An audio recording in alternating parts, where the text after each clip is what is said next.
Hey, what's up, friends? It's Moses here with Driver Success Logistics. I hope and pray that you guys are doing well.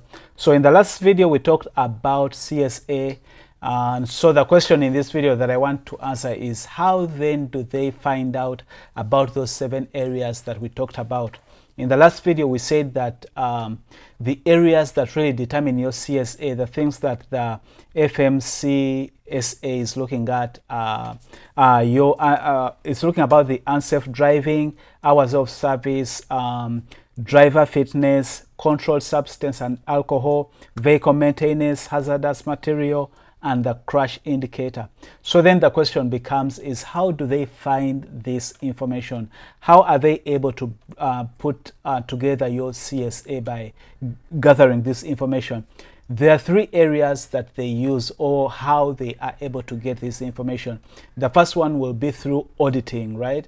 For example, like as somebody that just starts, say you get your own authority, within the first, I believe it's within the first year or the first 18 months, you will be audited. There is, they will audit you for the very first time, right? To make sure that things are going well. But then there are other areas, there are other times that they may need to audit you depending on how your CSA goes. That's why I'm saying that it's very important to make sure that you are in good standing, because you don't want to kind of, activate that need for the audit.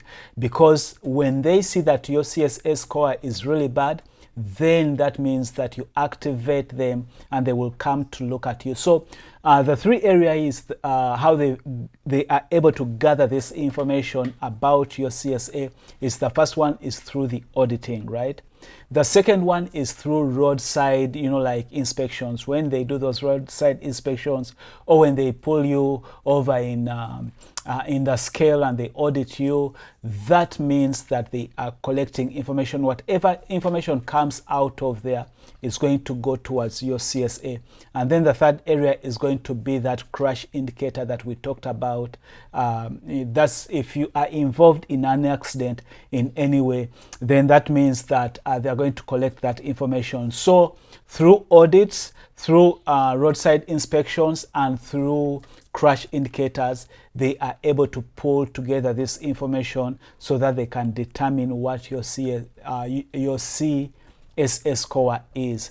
Now, talking about the crash indicator, there's something that is very important that some people forget to do, owner operators. And sometimes it's not that they forget, but they just don't know. And that is to check at least every now and then. You want to check the website and make sure that the information that is on your CSA is correct, right? For example, especially when it comes to that crash indicator. For example, let's say if somebody maybe was at fault, you are not at fault, right? Somebody came from maybe behind and they hit you. That is not really your fault. There's nothing you could have done about it. But when they take that that report, right, the police report or whatever report they take, that is going to go on your record. And so you want to make sure that when it goes on your record, you want to, some people will just assume, oh, since it wasn't my fault, I wasn't at fault, that means I'm good, I don't have to worry about it. But when it goes on your record, it will go on there as an accident. So you want to make sure that when you check and see it on your report, that you contest it, and so that the Fmcsa can look at it and they can determine that, oh, he was not at fault, so that does not count towards you in the wrong way, right? So those are things that you need to be aware of. Again, as I said, most of the time, owner operators and fleet owners are so consumed with other things that they don't remember to do these other small things that are very important when it comes to your business. When we talk about compliance, it's important because, again, remember, they can shut you down and you don't want that to happen. So at least every year, or whenever you have an incident like that, you want to make sure that you take time to look at your score and make sure that whatever is on there is right. It's just like your personal credit report, right? Just making sure that you are, whatever information is on there is right, because if it's not, that alone can be able to trigger an audit. And when they come to audit you, you don't want them to find other things, because again, when they find other things, then those trigger something else. And then there are this, by the way, other steps that kind of they go through for you to be shut down. I'll make another video talking about that.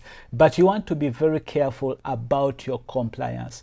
If you are out there, you are an owner operator or a fleet owner, and you want somebody to help you with that stuff where you don't have to worry about it, like we even help you like hiring drivers, finding loads, dispatching you. We really help you with your back office compliance, safety. That's to do with your drivers, with your equipment, just to make sure that everything is in place so that you are in good standing and at least your business is going on smoothly. So if you need help, give me a call, 877-MOSES50, or you can text me at the same number, 877-667-3750, or email me, moses@driversuccesslogistics.com. Whichever way is easy for you to do, I will be I'll be glad to help you in any way that I can. Until next time, stay blessed and stay safe. Bye-bye.